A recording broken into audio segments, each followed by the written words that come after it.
생생하게 상생하며 YTN 라디오 생생경제. 안녕하세요. YTN 라디오 생생경제 김혜민입니다. 셜록 박상규 기자가 쓴 드라마에 이런 말이 나옵니다. 특종 비법을 묻는 기자 후배들에게 현장에 찾아간 기자가 아무도 없었어. 기자가 현장에 가서 당사자 이야기를 듣고 기사를 써야지. 좋은 기자는 타고나는 거야. 니들 외고과학고 나왔지? 나 공고 나왔어. 니네 아파트 살지? 나 반지하부터 살았어. 그러니까 니네는 절대 약자들의 마음을 알 수 없을 거야. 오늘 부동산 대책이 나왔습니다. 매입 전세 임대를 위해 단기간에 확보할 수 있는 공공임대를 대폭 확충한다는 내용인데요. 공공임대의 중산층도 만족하고 살 수 있도록 평형을 넓히면서 품질도 대폭 개선하겠다고 정부가 밝혔습니다. 위의 드라마에 따르면 좋은 부동산 대책은 부동산 문제를 겪어보신 분들이 세워야 하는데 이번 정책 얼마나 실용적인지 잠시 후 전문가와 이야기 나눠보겠습니다. 2020년 11월 19일 YTN 라디오 생생경제 지금 시작합니다.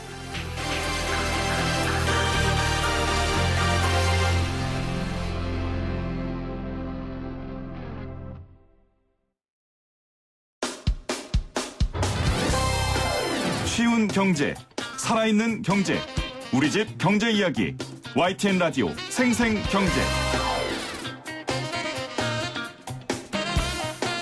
오늘 가장 뜨거운 경제 뉴스를 제일 생생하게 전해드리는 시간입니다. 앞으로 2년 동안 전국 11만 4천 가구, 수도권 7만 가구, 서울에는 3만 5천 가구 규모의 임대주택을 매입 임대나 공공전세 방식으로 공급하겠다고 정부가 오늘 밝혔습니다. 건설산업연구원 두성규 선임 연구위원과 자세한 내용 살펴볼게요.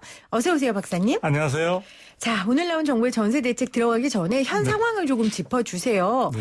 오늘 김현미 장관도 최근 전세 시장이 불안정한 상황이라면 국민께 송구하다고 사과는 했어요. 불안정하죠? 네. 지금 부총리께서도 오늘 아침에 이제 그런 말씀을 하셨는데 매매 시장은 어느 정도 관망세를 보이는 식으로 안정을 찾고 있는데 전세 시장은 많은 국민들께서도 이미 이제 언론 등을 통해서 아시다시피 굉장히 전세 가격도 오르고 또 전세 물량도 지금 찾기가 힘든 상황입니다. 그래서 네.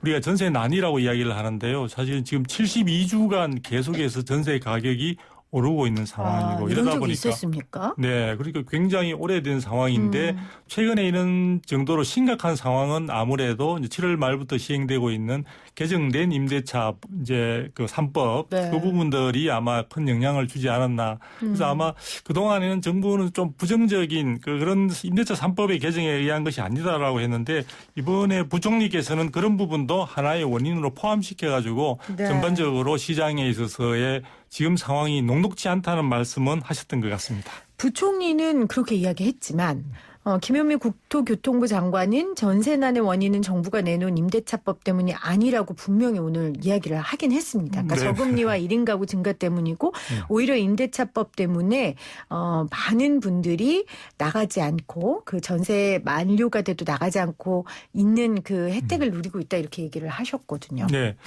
그런 말씀을 하셨는데 사실은 이제 물론 아까 제가 72주간 지속이 되고 있는 전세 시장의 어떤 상황들을 보면은 네. 가격이 오르고 그다음에 물량이 없고 하는 부분들이 순간적으로 생긴 것은 물론 아니고 그렇지만 전반적으로 임대차 3법이 이제 그중에 2법이 사실은 이제 그 지금 시행에 들어가 있는 상황인데요. 그중에 핵심적인 내용은 계약갱신 청구권 아마 많이 들어보셨을 거예요. 정치자분들도. 그다음에 이제 전월세 상한제 요 두 가지가 직접적으로 이제 적용이 되면서 많은 전세 거래나 이런 부분들이 굉장히 우리가 쓰는 말로 경색이 되는 그런 상황들이 벌어졌습니다. 네. 그러다 보니까 전세 물량 자체의 절대적인 상황들이 사라진 것은 아닌데 그런 부분에 있어서 서로 수요와 공급 자체가 미스매치가 되는 부분이 생겼고요. 그다음에 정부가 작년에 12, 16 대책 등을 통해서 사실은 실거주 요건들을 굉장히 강화했습니다. 그러다 보니까 집주인들이 그러한 조건을 충족해야만이 세제 부분과 관련해서 혜택을 받을 수 있다 보니까 필요하지 않는데도 불구하고 거기 전세를 줬던 어떤 주택에 굳이 들어가서 사시게 되는 그런 상황들도 시장에 있어서 기존의 물량들을 갑자기 이제 줄게 만드는 그런 부분에 한 영향을 미치지 않나. 그래서 저는 임대차 3법이 영향을 분명히 충분히 영향은 줬다 있었다. 이렇게 생각을 하고 있습니다. 임대차 보호법이 몇십 년 만에 바뀐 법이다 보니 당연히 이제 충격이 있을 테고 이게 장기적일지는 모르겠으나 단기적인 충격 분명히 있었다. 이제 말씀을 해주셨어요. 자, 오늘 내용 좀 살펴보죠. 일단 규모부터 볼게요. 21년부터 22년 사이 총 지금 11만 4천 가구의 전세형 주택이 추가 공급된다는 건데 어디에 어떻게 추가 공급하겠다는 겁니까? 네, 저도 뭐 숫자 부분이 굉장히 복잡해가지고 한번 이제 지금 신문에 나온 부분들을 한번 정리해서 와봤습니다. 그래서 전국적으로 11만 호가 넘는 아마 지금 정말 정부가 그동안 이 물량 맞추기 하는데 상당한 시간이 소요되었던 것 같아요. 그래서 네.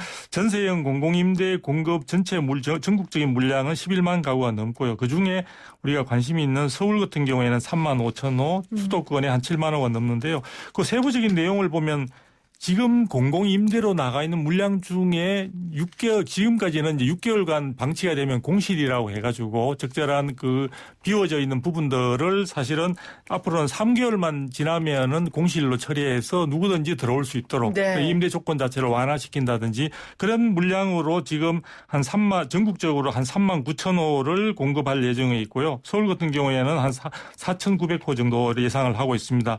그 다음에 이번에 새롭게 만들어진 유형이라고 볼 수 있는데요. 공공에서 전세 물량을 사실은 공급하는 공공전세라는 이름으로 새로 만들어진 그 부분에 있어서 전국적으로 18,000호가 예정이 되어 있고요. 그다음에 이제 정부가 이런 부분들을 이제 사실은 당장에 주택으로 만들어서 내놓을 수는 없는 상황이다 보니까 민간에서 이런 부분들에 대해서 적극적으로 참여하는 것을 유도하거나 하는 그런 부분들을 우리가 매입을 신축하는 경우에 있어서 이미 신축을 해서 완료를 하게 되면은 매입을 하겠다. LH 등에서 매입을 하겠다고 약속을 하는 신축 매입 약정이 지금 전국적으로 4만 4천 호, 서울 같은 경우에도 지금 2만 호가 예정되어 있습니다. 그리고 네. 이제 주택이 아닌 경우에 여러 가지 지금 그동안에 말이 많이 나왔죠. 뭐 호텔이라든지 그다음에 뭐 빈 상가라든지 그런 부분들의 공실을 갖다 리모델링 해가지고 전국적으로 13,000호.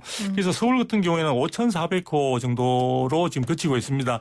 김현미 장관도 요즘 호텔형 부분에 대한 이야기들이 너무나 지금 기하급수적으로 이야기들이 커지다 보니까 사실은 서울 같은 경우에는 5,400호밖에 안 되니까 너무 이걸 이슈화하지 않았으면 좋겠다. 조금 부담을 느끼시고 있는 것 같아요. 그렇겠죠.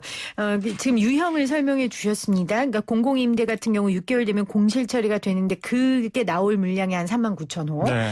공공에서 전세 물량을 공급하는 게 한 18,000호. 네. 민간 건설사에게 신규 건설 유도해서 짓게 하고 그걸 LH가 사는 매입 약정 방식 4만 4천 호. 네. 그리고 지금 논란이 됐던 이 호텔 상가 매입이 13,000호 정도 된다. 예. 이렇게 설명을 해 주셨습니다. 말씀하신 것처럼 이 호텔 논란 굉장히 많았어요. 네. 사실은 뭐 야당에서도 굉장히 공격도 많이 했고 SNS 상에서도 좀 비웃는 분들도 굉장히 많았고 그래서 저도 이 정책 발표 내용을 좀 자세히 봤는데 공실 상가 오피스 숙박시설을 리모델링해서 2.6만 호를 공급하겠다고 한 거예요. 네네.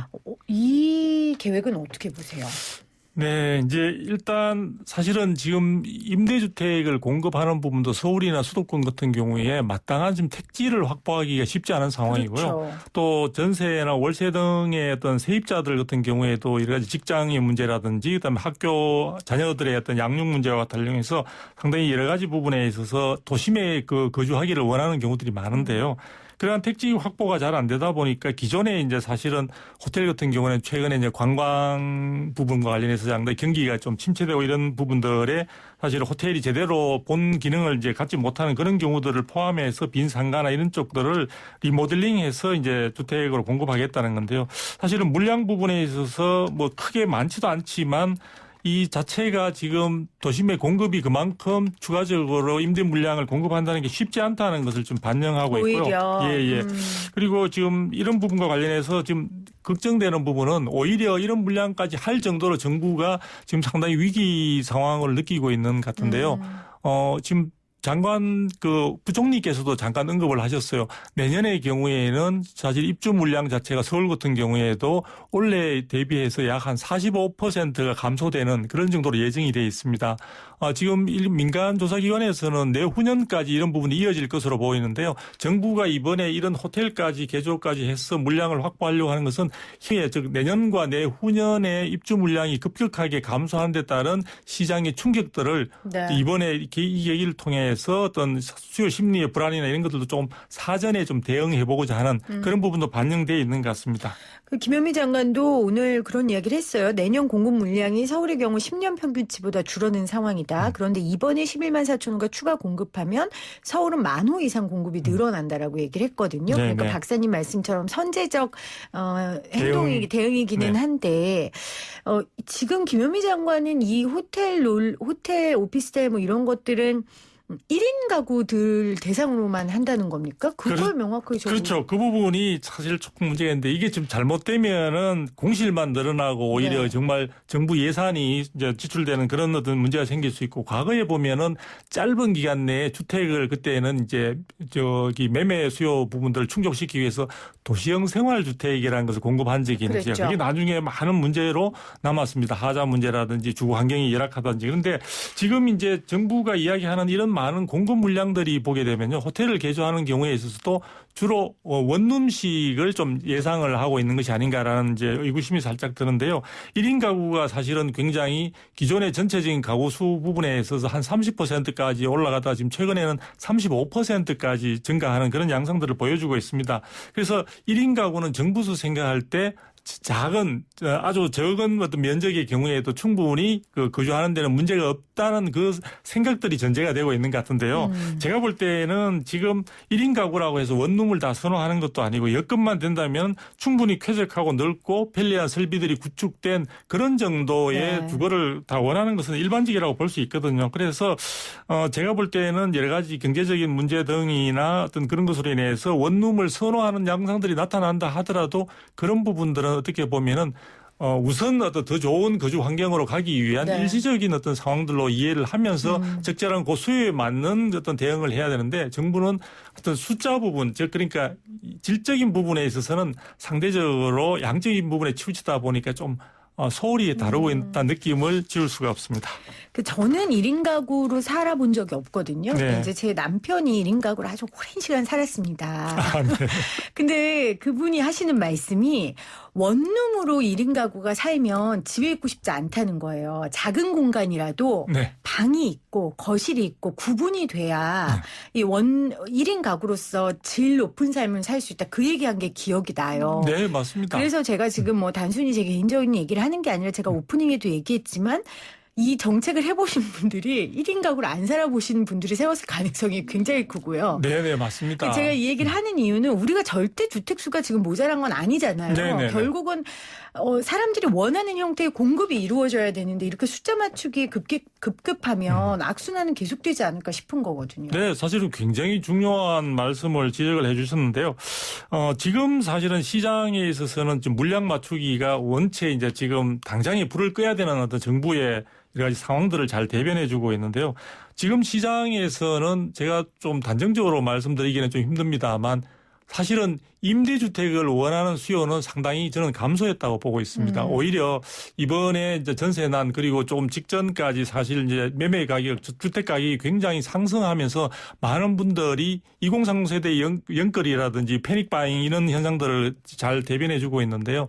어쨌든 내 집 마련에 대한 꿈이 굉장히 커지고 있는 상황들입니다. 그러니까 임대주택 등을 통해서 월세나 전세 등으로 있는 것은 결국은 자기가 장기적으로 전체적인 라이프 사이클을 감안할 때 안정적인 주거로서 생각하기는 그렇죠. 다소 한계가 있지 않느냐. 네. 이런 생각들이 지금 많이 퍼져 있거든요. 그런 상황인데 정부가 이번에 또 보면은 이 임대주택을 물량을 충분히 공급해야 되겠다는 강박관념도 있는 것 같고 그다음에 제가 더 조금 아쉬운 것은 이런 부분들에 대한 문제 해결에 민간이 주도적으로 해결하기를 유도하기보다는 공공에서 어쨌든 이 부분들을 다 해결해 보겠다는 생각들이 너무 많이 배어 있는 것 같아요. 사실은 저는 공공에서 여러 측면에서도 많이 예를 쓰고 있으니까 이런 부분들을 공공에서의 참여 혹은 공공에서 좀 주도하기보다는 민간 참여나 민간 주도를 유도하는 쪽에 좀 더 어떤 일할 시스템이라든지 제도적 환경이라든지 이런 것들을 만들어 주었으면 좀 더 오히려 실용성이 있고. 그렇죠. 그리고 많은 분들이 좀 공감할 수 있고 관심을 더 둘 수 있는데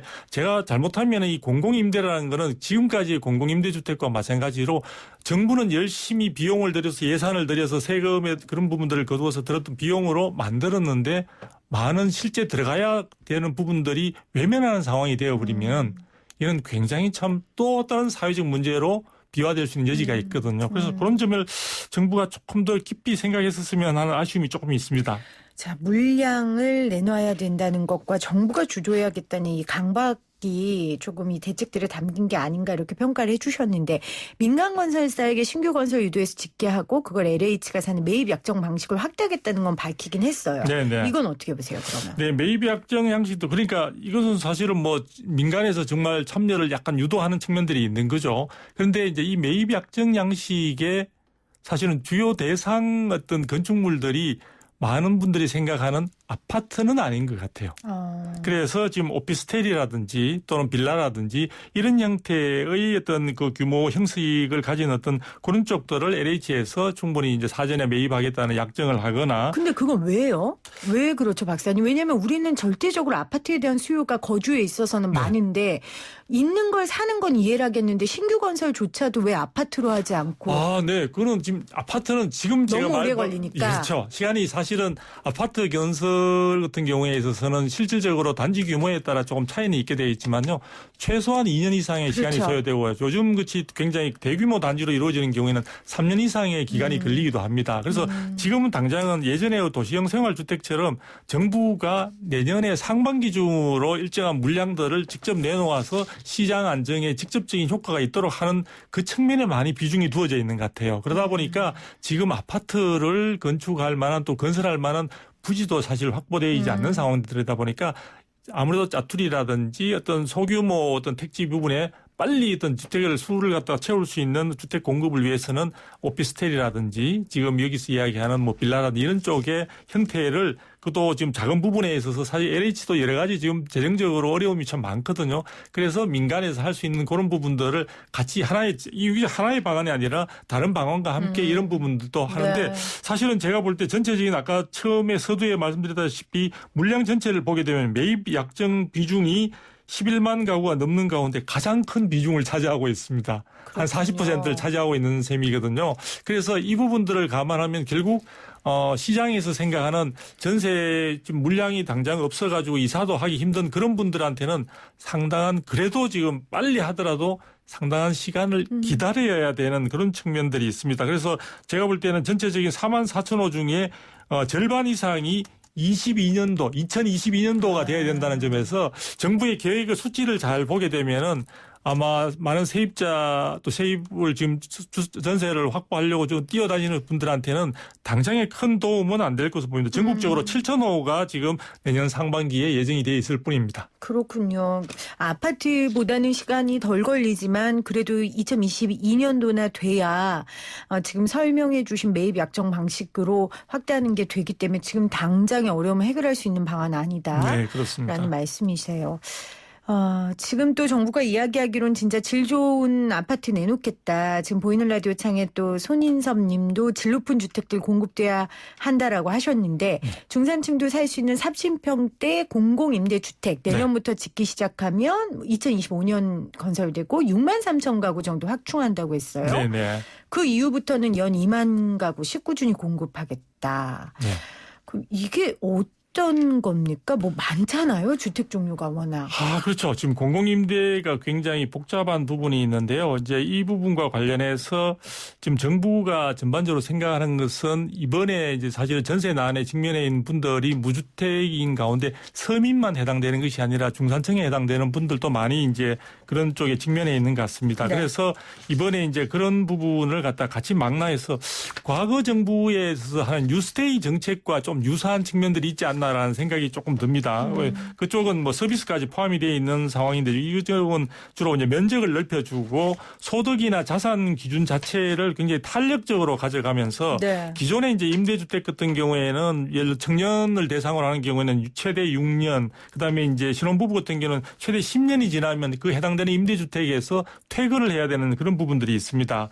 그리고 또 최대 이번에 이제 이런 유형 통합에서 공공임대나 이런 부분들은 최대 이제 30년까지 이제 그걸 인정을 해주고 소득 기준과 관련해서도 상당히 탄력적으로 중위 소득 가격의 한 150%까지 인정하다 보니까 이렇게 하다 보니까 이제 공공임대에서 또 하나의 그동안의 문제점들은 뭐냐면 그 사시는 분이 열심히 노력을 하셔서 소득 수준이 올라가게 되면 그 임대주택에서 사실 쫓겨나야 되는 그런 부분들이 있거든요. 그런데 네. 이제 이번에 유형 통합을 해서 중산층을 수용하는 이 부분에 있어서는 만일에 소득이 올라가게 되면은 임대료를 할증해가지고 그쪽에 계속 머물 수 있도록 그래서 최대 30년까지 안정적인 주거를 보장한다는 그런 내용들을 포함시키고 있는 것 같습니다. 그리고 이제 조금 더 나아가서 정부의 기대감이 상당히 큰 편인데요. 거기에 이런 중산층과 그다음에 서민층들이 같은 그 아파트 내에서 아파트든 뭐 주택 내에서 임대주택 내에서 머물게 함으로써 소셜 믹스라는 그런 부분까지의 효과도 좀 기대하고 있는 그래서 제가 볼 때는 지금 현안도 좀 해결하기 힘든데 너무 멀리 조금 기대를 하고 있는 것 같습니다. 부동산 정책이라는 게 사실 저는 먼 그림을 그리는 게 맞다고 생각해요. 그렇게 방향성을 갖고 가는 게 맞는데 지금 당장 정말 이런 표현에 죄송하지만 곡소리 나는 상황들이 너무 많으니까 지금 4144님도 요즘 전세 구하러 다니는데 저같이 당장 필요한 사람에게 적용되는 안이 오늘 있나요? 이렇게 보내셨어요.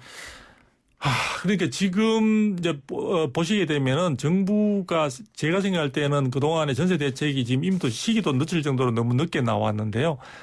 이런 전세 대책들이 궁극적으로 이번에 야기된 근본 원인에 대한 좀 성찰이 좀 약한 것 같아요. 그래서 당장에 지금 전세를 구해야 되는 분들은 지금 어쩔 줄 모르는 상황인데 그러한 부분에 대한 절박함을 부총리는 살짝 느끼셨던 것 같고 전번에 이제 주택 그 전세 부분을 기존에 갖고 계셨던 집에 대한 세입자 문제와 본인이 지금 살고 있는 전세에서 다시 퇴거를 하는 그런 상황에서 느껴보셨죠? 네, 느껴보셨는데 김현미 장관께서는 아직까지 현실의 이 전세난에 얼마나 어떤 서민들과 또 중산층에 해당되시는 분들이 절박한가를 제대로 못 느끼시는 가운데 진행이 되고 있는 것 같습니다. 그래서 저는 근본 원인이라고 하는 임대차 3법이 시행되고 난 사실 직후부터 이러한 상황들이 더 심각해졌다는 점을 사실 정부가 이번에 대책 속에는 전혀 반영하고 있지 않다는 점에서 제가 이런 부분에 대한 효과에 대해서도 좀 반신반의하고 있는 그런 측면들이 있습니다. 알겠습니다. 자, 오늘 정부가 전세대책 발표한 내용에 대해서 건설산업연구원 두성규 박사와 함께 이야기 나눠봤습니다. 고맙습니다. 네, 감사합니다.